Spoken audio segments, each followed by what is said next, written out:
안녕하십니까. 안녕하십니까. 스포츠센터의 쌤입니다. 로우 타일러고요. 네, 이번 시간은 또 여전히 하나이글스의 결산 시간이고요. 아, 역시 메타작 시간인가요? 네, 메타작 시간이고 네, 저번 시간은 좀 전반적인 타작을 했다면 네. 이번 시간과 다음 시간에는 이제 투수와 타자로 나눠서 좀 더 세분화된 타작을 한번 해보도록 하겠습니다.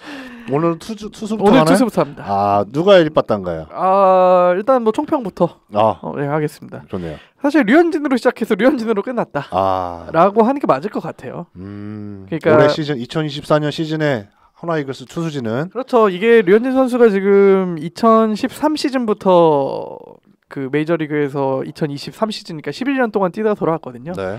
가기 직전 시즌인 2012년 시즌에도 당연히 류현진 선수밖에 없었습니다. 근데 그보다 지금 몇 년인가요? 12년이 지난 지금도 하나 마운드에는 류현진 뿐이었다. 이게 참 심각한 거죠. 그렇죠. 네, 그 선수밖에 없었다는 거는. 도대체 외국인 투수는 언제 제대로 뽑을 것인가? 이게 여전히 하나이글스 투수진의 가장 큰 의문부호입니다. 올해도 그랬고 내년에는 과연 어떻게 할까? 사실 외국인 선수가 이제 2024 시즌을 앞두고 작년까지 뛰던 그 펠릭스 페냐 선수와 그 산체스 선수 두 명 재계약을 둘 다 했습니다. 그때부터 말이 많았죠. 그렇죠. 더 좋은 선수가 없나?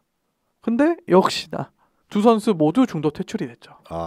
외국인 선수 두 명이 모두 퇴출이 되고 특히 페냐 선수가 방출이 되면서 그 하이메 바리아 선수라는 제가 이제 한번 언급을 해드렸었어요. 그렇죠. 그 파나마 출신의 굉장히 좀 여러 해 동안 공들여서 영입 대상으로 했던 바리아 선수가 한국으로 왔기 때문에 저는 페냐 선수가 방출이 됐다고 생각을 합니다. 지금도 그 생각엔 변함이 없고요. 하지만 바리아 선수 제가 봤을 땐 내년에 집에 가야 됩니다. 그 정도다. 네, 괜찮았지 않나요? 처음엔 괜찮았는데 이게 가면 갈수록 이게 바리아 선수의 가장 큰 문제는 구종이 두 개밖에 없어요. 직구와 슬라이더. 그러니까 쉽게 얘기하면 둘 중에 하나를 찍으면 맞추는 거예요. 그러니까 중간 바리아 투수가 그 메이저리그 뛸 때도 첫 시즌은 선발로 뛰었지만 그 뒤로는 계속 그 불펜 투수로 뛰었었거든요. 불펜 투수는 공의 위력이 중요합니다. 구종의 다양성이라기보다는. 왜냐하면은 어차피 많이 던져봤자 한 회에서 두 회까지 던지니까 많은 선수를 상대하지 않고 심지어 한 경기에서 이 선수를 한 번도 만나지 못하는 선수들도 많아요. 하지만 선발 투수들은 다르죠. 한 번 경기에 올라오면은 최소 3번 정도는 마주하게 됩니다. 그러니까 이게 구종이 단조로워지면은 바로 공략을 당해버리는 거예요. 그 점이 저는 가장 컸다고 생각이 들고요. 그래서 처음 한 2-3경기는 나쁘지 않았어요. 뭐 3-4경기라고 해야 되나요? 그래서 그 경기 동안에는 좀 낯섦을 무기로 해서 후위 자체는 나쁘지 않아요. 직구도 뭐 150에 육박할 정도고 슬라이더도 변화가 상당히 좋긴 합니다. 하지만 직구 슬라이더 투피치로 버티기에는 KBO 수준이 많이 올라갔다. 그리고 게다가 중간 투수로만 그 몇 년 이상을 뛰었기 때문에 스태미나의 문제도 있습니다. 선발 투수는 기본적으로 올라오면은 109 가까이를 던져줘야 되거든요. 109 내외를 일반적으로 그 정도로 생각을 하는데 이 바리아 선수는 70개가 넘어가면 구위가 확 떨어져요. 게다가 시즌 막판에는 70개가 넘어가니까 손가락에 물집이 잡히는 현상까지 벌어지기 시작했습니다. 그러니까 5회까지 잘 던져놓고 5회까지 뭐 공 한 65개로 던져놓고 갑자기 6회 내려갑니다. 아무도 이해를 못하죠. 아니 100개까지는 지금 20-30개 최소 6회나 7회 한 원아웃 투아웃까지는 버틸 수 있을 것 같은데 왜 내려갔지? 아무도 모릅니다. 근데 경기 끝나고 기사를 보면 물집이래요. 속이 터지는 거죠. 이게 선발이 5회만 버티고 물론 5회만 버티는 것도 잘하는 거긴 하지만 외국인 선수한테 일반적으로 바라는 퍼포먼스는 5회만 채워달라는 게 아니거든요. 그렇죠. 최소 6회에서 많으면 7회까지. 대부분의 다른 팀 외국인 선수들은 이게 돼요. 네, 그렇기 때문에 재계약을 하고 장기 외국인 선수로 남아있게 되고 그렇게 되는 건데 어쨌든 이렇게 5회까지밖에 못 버티니까 결국 불펜이 또 과부하가 걸리고 이게 악순환의 반복입니다. 그래서 바리아 선수는 내년에 아무리 봐도 집에 갈 것 같고요. 이제 산체스 선수 대체 외국인이 들어온 와이스 선수가 있습니다. 와이스 선수는 처음에 좀 굉장히 의문이 많았어요. 그래서 제가 방송에서 한번 말씀드렸는데 미국 독립리그 출신입니다. 메이저리그도 마이너리그도 아니라는 소리죠. 근데 이 선수의 그나마 강점은 독립리그에서는 계속 선발로 돌았던 선수예요. 제가 그래서 아마 대체 외국인 선수로 들어왔을 때 선발로 뛰던 경험이 있기 때문에 상대적으로 적응이 빠를 거다라는 예상을 했는데 와이스 선수는 생각외로 괜찮았어요. 좀 약간 좋을 때는 확실히 좋고 안 좋을 때도 있긴 했지만 어쨌든 소위 말해 긁히는 날에는 언터처블한 모습을 보여줬다. 네. 역시 이 선수도 직구와 슬라이더 위주로 던지는 선수인데 또 다른 공도 뭐 조금씩은 던지긴 해요. 뭐 커브라든지. 근데 슬라이더의 위력이 어마어마했습니다. 그러니까 작년에 2023 시즌 MVP를 받았던 에릭 패디 선수. 네. 그 선수가 가장 유명했던 구종이 스위퍼거든요. 오타니 선수도 던지는 스위퍼라고 하면 슬라이더가 획으로 굉장히 많이 꺾이는 그런 구종이라고 생각을 하시면 돼요. 슬라이더입니다. 슬라이더. 네. 근데 와이스 선수의 슬라이더도 거의 스위퍼. 그러니까 경기를 보신 분들은 알겠지만 중계 방송으로 봐도 공이 정말 부메랑처럼 쫙 튀어나가더라고요. 정말 패디 선수의 스위퍼가 생각날 정도로 굉장히 그 공의 위력이 뛰어났다. 그리고 이닝도 상당히 많이 먹어주는 편이다. 대부분의 경기에서 6이닝 이상 먹어줬을 거예요. 네. 그래서 물론 이제 시즌 막판에 특히 롯데 상대로 굉장히 흔들리는 모습을 보이긴 했었는데 제가 봤을 때 이 선수는 재계약과 퇴출의 가능성이 한 6대3 정도 된다. 6이 재계약입니다. 그래도 살아남을 확률은 좀 있다. 이게 항상 시즌이 끝날 때마다 좀 고민이 되는 부분이 한화가 외국인 투수를 못 뽑는 거는 모두가 다 아는 사실입니다. 그렇기 때문에 팬들 입장에선 걱정이 되는 거예요. 당연히 바꿔야 되는데 바꿨는데 올해보다 더 못한 선수가 오면 어떡하지?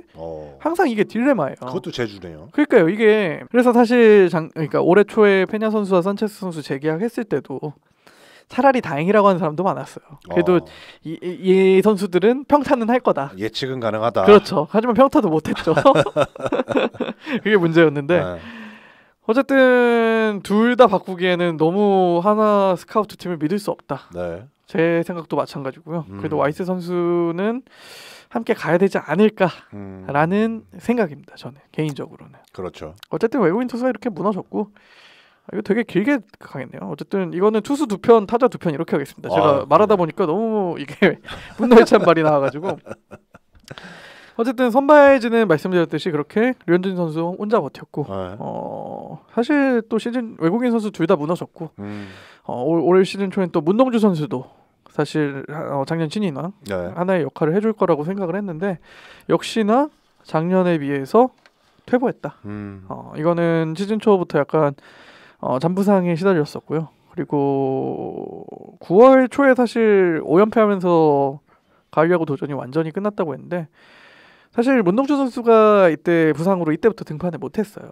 사실 선수 하나 때문에 못 간다는 건 사실 말이 안 된다고 생각을 하지만 그렇죠. 아무래도 조금 어쨌든 하락세에 영향이 있는 건 사실이다. 그래서 문동주 선수 같은 경우에는 올해 21경기에 등판을 하면서 111이닝을 던졌어요. 7승 7패, 방어율 5점대. 네. 방어율이 사실 A급 선발 투수라면 3점대를 해줘야 되거든요. 5점대는 굉장히 좀 높은 수치다. 그리고 더더욱이나 이닝을 너무 못 먹어줬다. 프로야구에서 규정 이닝이라는 제도가 있습니다. 네. 그러니까 방어율 같은 거는 이게 비율 스탯이기 때문에 이 특정 이닝을 채워야 인정을 해주는 거예요. 이게 쉽게 얘기하면은 지금 프로야구가 144게임이잖아요. 네. 144이닝을 던져야 규정 이닝 투수로 분류가 돼요. 그렇게 생각을 하시면 되는데 111이닝을 던졌다고 했으니까 규정 이닝을 못 채운 거죠. 그러니까 선발 투수로서의 사실 최소한의 이닝은 규정 이닝이 돼줘야 되거든요. 뭐 작년에는 좀 하나 측에서 관리를 해준다는 명목하에 아시안 게임도 나갔어야 됐고, 네. 그래서 한 120이닝에서 시즌을 끊었는데 올해는 그런 게 없었거든요. 그렇죠. 그래서 올해는 뭐 풀타임으로 뛸 수 있는 한 뛰게 하겠다라고 했음에도 불구하고 결국 작년과 비슷한 이닝밖에 먹지 못했다. 그래서 그나마 다행인 점은 전반기 때 정말 문동주 선수가 안 좋았어요. 그때 네. 아마 등 쪽에 그 견갑골 쪽에 부상이 있다고 해서 왜냐하면 이게 공을 던질 때 쉽게 얘기하면 활처럼 공을 쏴야 되잖아요. 근데 걸리죠. 이제 견갑골이 걸리게 되면서 소위 말해서 활시를 당기는 데 문제가 있었던 거죠. 그래서 그 부분에 대해서 좀 확실하게 고치고 그러니까 치료가 된 다음에 후반기 등판에서는 상당히 좋은 모습들을 많이 보여줬어요. 전반기에서는 방어율이 거의 7점대까지 올라갔었는데 이걸 5점대까지 줄였다는 거는 어쨌든 후반기 퍼포먼스가 전반기보다는 좋았다는 얘기거든요. 하지만 좀 늦었다. 늦었다. 그리고 이거를 어쨌든 A급 선발 투수가 되기 위해서는 이거를 한 시즌 동안 꾸준히 해줘야 된다. 그렇죠. 제가 시즌 초에 말씀드렸던 것처럼 그 문동주 선수나 작년 홈런왕이었던 노시안 선수나 절대 상수가 아니다. 왜냐하면은 작년에는 잘했지만 결국 올해 최소 2년은 보여줘야 이 선수가 진짜 A급 선수인지를 보여줄 수 있는 지표가 된다라고 생각을 하는데 타자편 때도 말씀드리겠지만 이 노시환과 문동주는 결국 올해 상수가 아니었음을 명확하게 증명을 했습니다. 더더욱 내년 시즌이 중요한 이유고요. 왜냐하면은 작년이 진짜였는지 아니면 올해가 진짜였는지 이제 봐야 되는 거잖아요. 그렇죠. 그래서 내년에 그거를 증명해야 될 시간이 진짜 올 겁니다. 이제는. 네. 어쨌든 그래서 문동주 선수의 좀 아쉬움도 있었고 그래서 뭐 결론으로 돌아가자면 결국 이렇게 되면 류현진 선수밖에 없었습니다. 그렇죠. 그래서 류현진 선수가 사실 좀 화려하게 복귀했죠. 8년에 170억 받고 복귀했으니까. 그렇죠. 그래서 성적은 사실 화려하진 않았어요. 사실 과거의 그 언터처블한 류현진의 모습은 사실 솔직히 사라졌습니다. 뭐 기대하는 것도 좀 그렇죠. 그렇죠. 그래서 뭐 한 경기에 뭐 9실점 한 적도 있었고, 뭐 마일로 홈런을 맞은 적도 있었고, 그럼에도 불구하고 시즌 전체 스탯으로 보면은 28경기에 등판하면서 158이닝. 그러니까 규정 이닝을 채운 거죠. 10승 8패. 10승을 했습니다. 어쨌든. 네. 그리고 방어율 3.87. 방어율도 3점대면은 저는 A급 선수라고 생각을 하는데 그렇죠. 3점대를 했습니다. 어찌 됐든 한화의 유일한 규정 이닝 투수고요. 그러니까 유일하게 선발진에서 처음부터 끝까지 자리를 지켜준 선수다. 이것만으로도 충분히 의미가 있긴 합니다. 좀 돈값을 했냐라고 생각을 해보면 조금 애매한 부분이 있어요. 170억짜리의 가치를 했느냐 좀 애매한 부분이 있습니다. 그건 이제 구단 입장에서 봐야죠. 그렇죠. 하지만 없었으면 류현진 선수마저 없었으면은 정말 선발 로테이션 중에 살아남은 선수가 단 한 명도 없었을 것이다. 처참하네요. 그렇죠. 그러니까 선발 투수진이 좀 상당히 어려웠다. 사실 근데 문제는 류현진 선수가 올해 만으로 37세입니다. 내년 되면 38세가 되겠죠. 이제 많이 해봐야 3년 4년 남았네요. 그렇죠. 이게 8년 계약을 하고 왔지만 아무도 하나 팬 중에는 8년 다 채울 거라는 생각은 안 하거든요. 절대. 그렇죠. 근데 이게 결국 나이가 들어감에 따라서 결국 기량이 하락할 수밖에 없는 상황인 건데 만약에 올해 성적이 그 8년 계약 중에 가장 나은 성적이다? 그러면 좀 문제가 심각해집니다. 그렇죠. 네. 점점 이게 기량이 퇴보할 수밖에 없잖아요. 나이가 드니까 사람이 노화를 하니까. 피할 수 없죠. 근데 류현진이니까. 그렇죠. 좀 어떻게 해줘. 해줘가 될 수밖에 없는 거예요. 근데 그 해줘의 확률이 점점 낮아지고 있다. 당연한 거고. 네, 어쩔 수 없는데. 네. 그러니까 사실 이게 하나 투수진의 현실이 그래요. 이 38살 먹은 87년생 류현진 선수에게 아직까지도 해달라고 할 수밖에 없는 상황. 그게 참 신기해요. 네. 아니 모든 구단들이 겪는 문제일 텐데 네. 투수 문제는 노화 또는 부상 또는 뭐 선발진 부족, 네. 뭐 불펜 부족, 네. 모든 구단들이 겪는 문제일 거 아닐까? 네, 맞아요. 유독 하나만 겪는 문제는 아닐 거란 말이죠. 하지만 하나의 가장 큰 문제는 말씀드렸듯이 외국인 투수입니다. 외국인 투수 2명이 선발진에서 처음부터 끝까지 시즌을 계속 지켜준다면 가능합니다. 가장 큰 구멍이다. 그렇죠. 습관이네, 습관. 이게 약간 습관화된 것 같아요. 제가 뽑는 것도 습관이네. 네, 그래서 사실 김경문 감독이 있었을 당시에 그 NC 다이노스 감독이던 시절에 NC 다이노스가 정말 외국인 선수 잘 뽑아오기로 유명했거든요. 물론 이제 외국인 선수 선발은 사실 감독의 영역이라기보다는 프런트의 영역이긴 하지만 네. 또 이것도 해줘 할 수밖에 없는 거예요. 그렇죠. 김경문 감독님 해줘. 정말 내년에는 어떤 뭐 이 두 선수가 다 교체될 수도 있고 와이스 바리아 두 선수가 다 교체될 수도 있겠고 혹은 뭐 한 선수만 교체가 될 수 있긴 하겠지만 어쨌든 간에 이제는 진짜 외국인 선수의 잔혹사를 끝내야 될 때가 왔다. 맞아요. 지금 최근 몇 년 동안 단 한 번도 외국인 선수 2명이 완주한 적이 단 한 번도 없어요. 심각한 문제입니다. 심각한 문제죠. 진짜 심각한 문제입니다. 쉽지 않다. 그 정도면은 진짜 뽑기 운이 없는 정도가 아니라 일부러 그런 선수 뽑아오는 걸 수도 있어요. 이거는 능력의 문제예요. 이게 한 시즌 잘못하면은 네. 이거는 능력의 문제가 아니라 약간 뭔가 운이 없었다. 혹은 그렇게 할 수 있잖아요. 그냥 구조적인 문제죠, 이건 이제. 제가 봤을 땐 이거는 그러니까 제가 내부자가 아니기 때문에 뭐가 문제인지 모릅니다. 팬들은 결과만을 보기 때문에. 그렇죠. 어쨌든 문제가 있는 건 확실합니다.